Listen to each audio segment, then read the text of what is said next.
Hello and welcome to another edition of Ask the Young Cow. I'm Leon Street with my co-host. I'm Jack Rogers. We're in the house and today we've got a really juicy topic. And the topic is, if I can remember, why your company should develop its own digital products. Now, this is a really huge topic and we're going to get into some stuff here to show you out there in the world of small business, entrepreneurs, people who deliver services normally, or even products, physical products. But what we're going to show you is another opportunity or another angle that you can come from in your business to penetrate into your market and grow your business successfully. Now, digital products are something that people don't actually have as a tangible thing. But in this day and age, we have the advantage of having smartphones, iPads, tablets, where we can take technology with us. And so therefore, things like the Kindle, saving videos for later on Facebook, saving videos on YouTube, that kind of thing is now what people do. So digital products are the next evolutional chain or link in the chain for your business. But what I'm going to do is just jump into our presentation just so you get our trusty agenda. So the title, why your company should develop its own digital products. Remember, Ask the Young Cow is every Wednesday with either myself or Jack or both of us like today. Every Wednesday, 1 p.m. If you want to ask us a question or you've got any comments, please leave them on the description or under the description on the YouTube page for this video. Otherwise, you can hashtag us on Twitter with ATYC, where we will respond and we do look out for them. So please ask any questions, any burning digital marketing or small business questions that you may have. Right then, Jack, what have we got in store? Right, okay, so the agenda. So we've got why products. We've got steps 1 to 7. So we've got mindset, the target, offer, leverage, create, monetize, and grow. And then we've also got resources at the end, just to give you a little idea of some of the things we've talked about. Great stuff. Okay, so why develop products? Well, basically, as a business person, having your own product is the fastest way to get seen, heard, read, found on any device, anytime, just like I mentioned.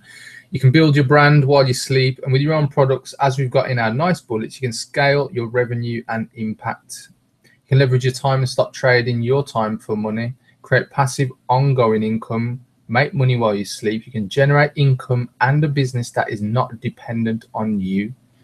Connect to new people in new ways. You can maintain a competitive advantage in your industry. You can work together with others in your industry to move the industry forward. You can create and support your desired lifestyle and contribute and make a difference to the lives of other people.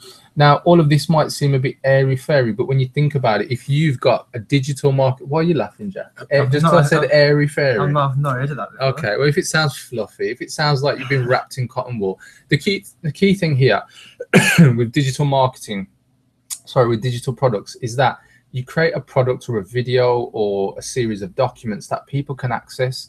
And this information in the videos, the documents, it could even be MP3s, like podcasts or audiobooks, that type of thing. With that content, people can use it to their advantage and go on, learn from your knowledge and produce whatever it is that you're showing them or teaching them. So as it says, it's then not dependent on you, because once you create it, you have leveraged yourself. And so we'll get into a few more steps about what you do beyond that. But let's go into some stats and give you some numbers as to why we believe it is something that you should seriously consider as part of your small business or as part of your digital marketing approach to how you get your brand out there. Jack, over to you. Yep, so this is a bullet point list of how much is spent in the different categories of online products. So we've got $33 billion in corporate training and e-learning industry, $27.9 billion in the ebook and book publishing industry, $10.5 billion in the personal growth market, $17 billion in the mobile app market, and $1.2 billion in the coaching market. They're big numbers. They are. So, you know, as we've got here, numbers don't lie. So if you look at those numbers, add them all up, and you get to a lot of billions. Yeah. is my quick maths. Now, the whole point of showing you this information is that in actual fact, you can see that it is a huge market in terms of what people are actually spending. If you're watching this in the UK, fine, yeah, we've done it in dollars, but that's where we've got our research information. But if you divide it by approximately 1.51, you'll get the actual UK total. It's a lot of money. It's money not to be sniffed at. And so imagine if you've got products and you can even get a tiny share of that.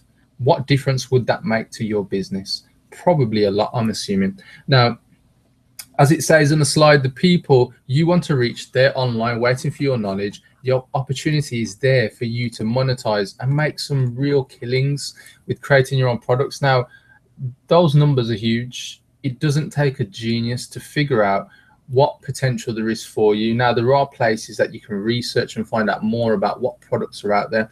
Now, before we get into the next few slides, what I will say is that it doesn't matter if somebody has created a product in a similar niche, similar industry, you know, whether they're down the road or in a different city or on the opposite side of the country or even in another country, it does not matter. Remember, you have your take and your perspective. And I'm only emphasizing this because we will touch on this again. Just for anybody who thinks, well, actually, it's already been done, why would I even bother? The thing is, people buy from people. So your personality, your energy, your culture, everything that you bring to the product is what people will buy into.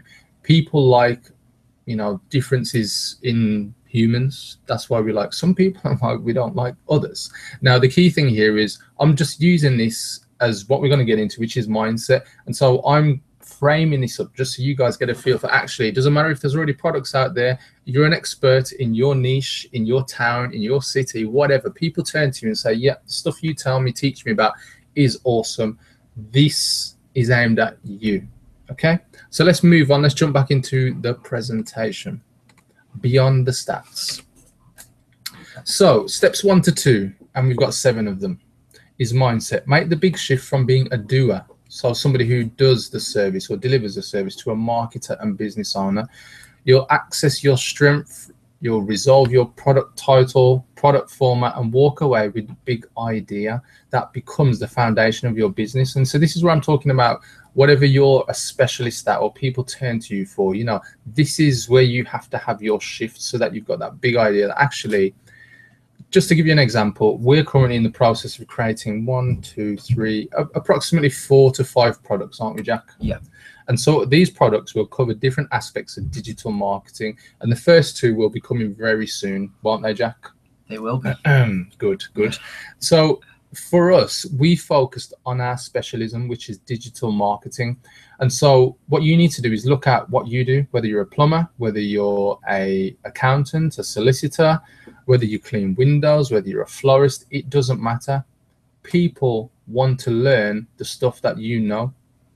There's a reason why you're in your business, because there's a demand for the service or the products that you currently deliver offline.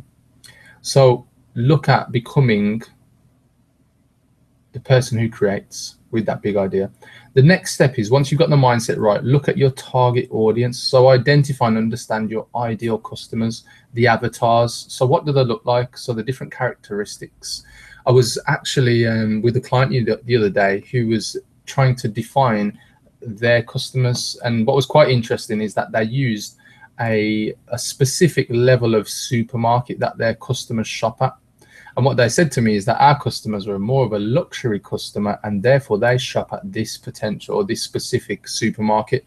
So you can go to many details. You can identify if it's male, female, age groups, what level of income, what level of spend, that kind of thing. And therefore you can start to identify and be specific to the people who want and will buy your product or service. So real key points here. Now, let's move into steps 3 and 4, Jack. Yep, so step 3 is offer. So successful product development starts with creating a successful offer, not creating a great product. So you decide exactly what to include in your product and how to structure your offer to make your product irresistible for your ideal customers. That's right. Now, this is just basic marketing. You could have the best product in the world, but if you haven't considered what the offer is, what needs to be included, have a guess what? Nobody's going to buy it. So step 3 is a really important one. So step 4, Jack. Yeah, so step 4 is leverage. So do what you do best and get others to do the rest. So outsource in the areas that you don't excel in. And we've got an example there of 2 websites called Fiverr.com and Upwork.com, where you can find outsourcers and freelancers. That's right. So, you know, maybe you are great at your subject. Maybe you're not particularly great at, I don't know, editing videos,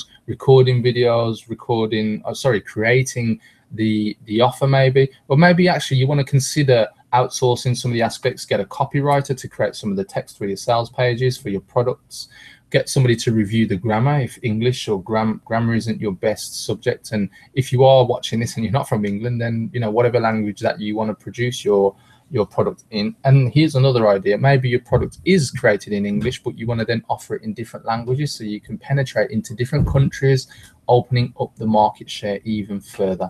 So just something to consider. Two great websites, Fiverr.com, get stuff done for $5 and a little bit more. And then you've got Upwork.com, where you can find a wealth and a plethora of different people, freelancers, companies who can help you in specific areas of helping you with your product and marketing.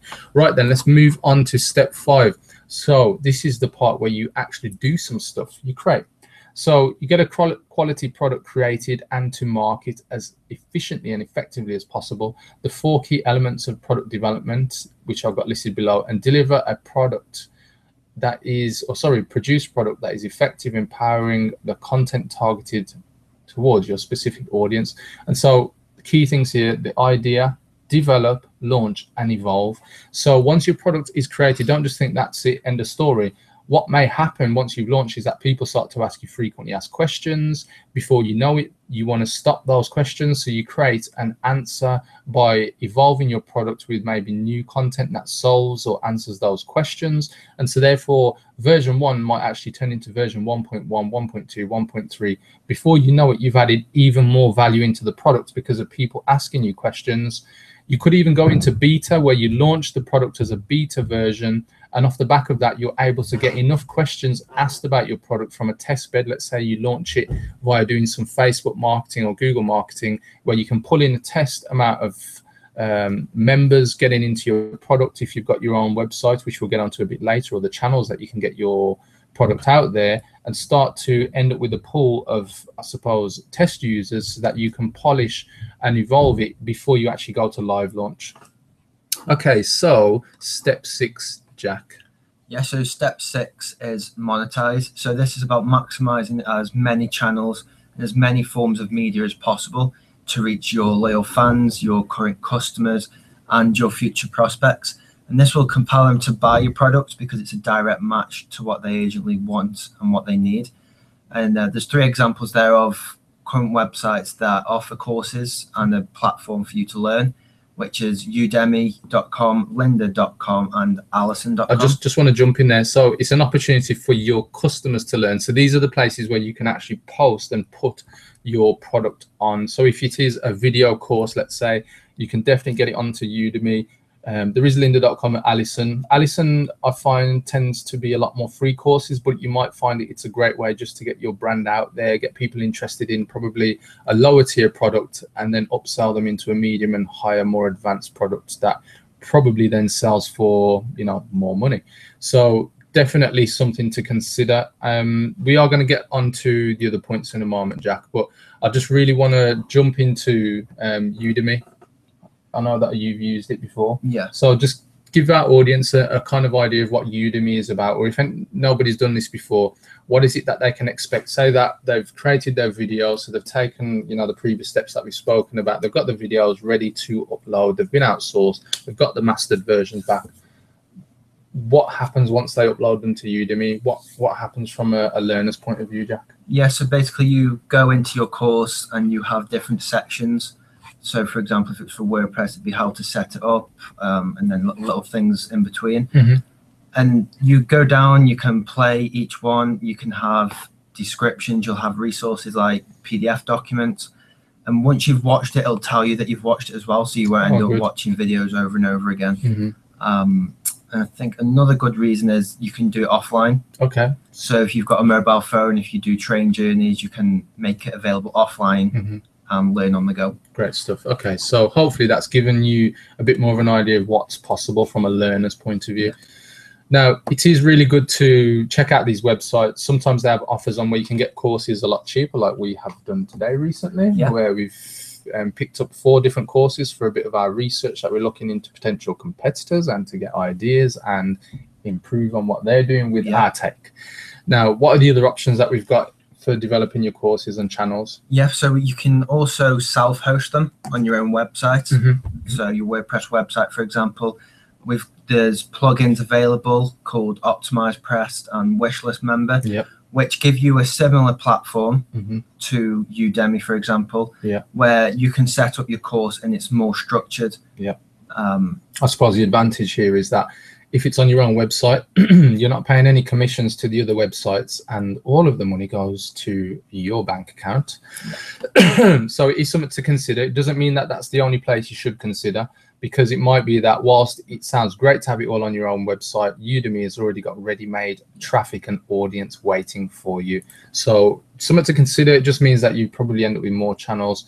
Once you've got your own self-hosted website, again, you can look at places like ClickBank and Groupon to put your courses out there, places that have already ready-made audiences. And so really great platforms to build traction. And then once you've got your course set up or somewhere for people to study your course and view it online, as Jack's pointed out, you can then go through other channels. What have we got here, Jack? We've got a lot of channels there. So we've got Facebook, Twitter, Instagram, so your social medias. You've got your online marketing, so display ads, text ads, SEO and content. And you've also got search engine marketing.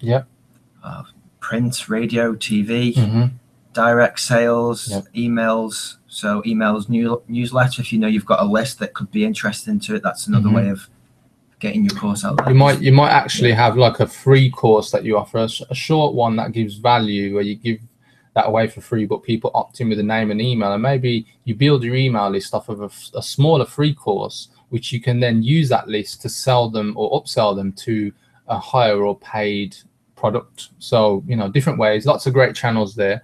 Thanks for taking us through those as well, Jack. Let's move on then. So you've created it, you marketed it, it doesn't end there. So don't end up with a situation where your business has you rather than you having the business, i.e. you stop evolving, and therefore it now is calling you back into it. So, you know, use proven strategies and systems and tools to scale your business and make it, you know, an independent part of your physical presence. And so the whole point is that don't just think just because you've created the product, it sits there happily. You've got to evolve. So it might be that you just got planned, scheduled time where you can improve things. Maybe you've had, you know, I don't know, 10, maybe more or more than enough questions from potential customers or existing customers to provoke you and give you an idea that actually maybe I need to add more into this course because there's a few extra things people are asking, or there's new technology out there, or actually you've got a whole range of questions that based on the answer that you would give them, or in order to create an answer via a video or a product, it might be that it gives you an idea to create a whole brand new product. And so you might even create something that complements an existing product. So people buy one, then they want to buy the other, you know, like the Russian dolls where you got many, many more inside. And so it just gives people more options, and it fixes your mind. And actually it doesn't end with the one product, you know, grow your business. And I'm sure the more products you have and the more you get into it, the more you'll understand it and test and measure. Right then, I think we've covered some good content there. Yeah, a lot of content. Yeah. So I think really those 7 steps should really help you when it comes to creating your own digital products. Something we're doing currently in the process of, and I would recommend you go and do. Right, we have some resources for you guys to look into. Can you just run us through some software, Jack? Yeah, so software for Windows or Mac, you've got Camtasia. Yeah. So this is one that comes with a license, so it's a purchasable software. You do get a free trial that you can test it using. Yeah, I'd say that's a good thing to do as well, to try the free trial first. And for Mac, there's already a screen recorder. I don't use a Mac, so I'm not sure what version it's on. Yeah, I think it comes with any Mac, to be fair. So we've got Adobe Premiere as well. So this is another software that you can get a trial for. What's it for? It allows you to edit your videos, and it's a platform that's very easy to get hold of, very easy to get to grips with as well. Yeah. And we've got OpenOffice, which is the free version of Microsoft Office. So that allows you to create PowerPoint similar to the one you're viewing right now. That's right. So, you know, there's definitely some great software for you guys to use. If it scares you, or, you know, you do, or you're confident enough to get the software, go and do it. If it does scare you and you're really not sure, then use one of those outsourcing websites we mentioned earlier, because there will be people who already use this software and probably can do the things that you need them to do. But one thing I really would point out is when it comes to creating your video, you will need some form of software to record.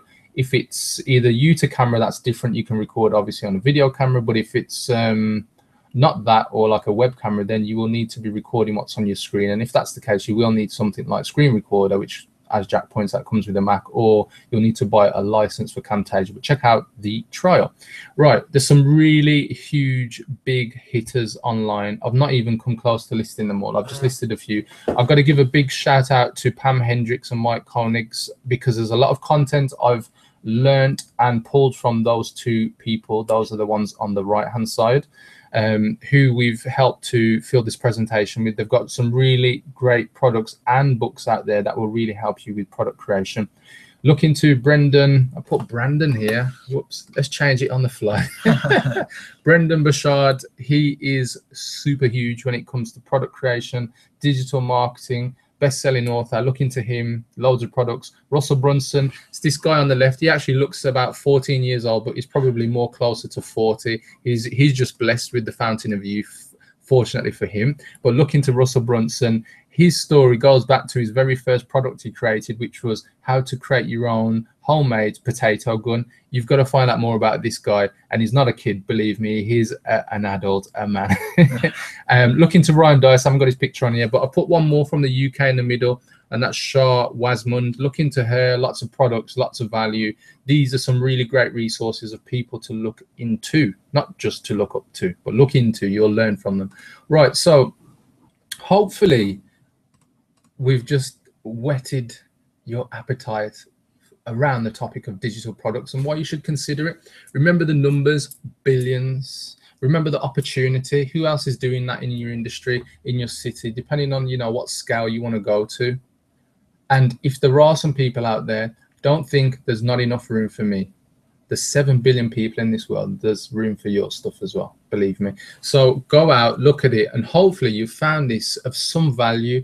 If you want to find out more from us, please get in touch with us. Remember the web address. I'm just going to just put it back on the screen. It's www.youngcow.co.uk. If you go to /ATYC, you'll see some of our videos. You might be watching this live one of the weeks. We are here to help you. And if you're determined to make this work, and you just need some extra advice, you can also call us on a traditional telephone number, which you've got on screen. Okay, then. So remember, every Wednesday, 1 p.m. UK time, it's #ATYC, Ask the Young Cow, Leon Street, alongside Jack Rogers. Yes, we are here to help. I don't think there's anything else left for us to say, is there? Unless I've missed anything. Oh, yeah, I did miss something, Jack. Oh. One thing. Stoke played yesterday, didn't they? Somehow they managed to get through in the Carling Cup, wasn't it? Well, Capital One Cup. I'm going old school, showing my age. What about Wolves? Oh yeah, they won 2-1. That was it. Yeah. So anyway, that's just our bit of banter. Remember, he's the Stokey fan. I'm the guy from Wolverhampton. And if you're just wondering what the heck are these guys on about, you've got to be in the UK to really understand this one. Soccer, football, it's one of the biggest sports in the world. Anyway, remember, catch us every Wednesday. That's it from myself. Thank you for watching. Take care.